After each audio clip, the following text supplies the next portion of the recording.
Hi. ఆహ్, ఇదేంటంటే clips ready చేస్తున్నాననమాట. Time వచ్చేసి ఎర్లీ మార్నింగ్ 4:30కి అయితే నేను స్టార్ట్ చేశాను. సో, అప్పటికే ఈ 3 చేసేసాను. 4:30 నుంచి.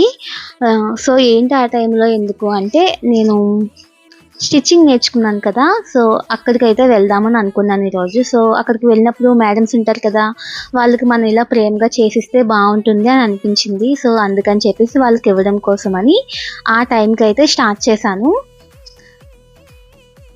ఫైనల్‌గా అయితే ఇలా వచ్చాయన్నమాట. ఇయి వచ్చేసి వాళ్ళకి కిడ్స్ ఉంటారు కదా! సో, వాళ్ళ పిల్లల కోసం అనమాట. వాళ్ళ పిల్లల కోసం కూడా ఈ విధంగా అయితే తయారు చేశాను. ఎందుకంటే మళ్ళీ మళ్ళీ అక్కడికి వెళ్తానో లేదో తెలీదు. అందుకని చెప్పేసి అందరిని చూసినట్టు ఉంటుంది. తర్వాత వాళ్ళకి మన తరపున ఏదైనా ఇచ్చినట్టు ఉంటుంది అనిపించింది. సో, అందుకని చెప్పేసి వాళ్ళ కోసం అయితే ఈ విధంగా అయితే రెడీ చేశాను. మీకు నచ్చిందా? నచ్చితే లైక్ చేయండి.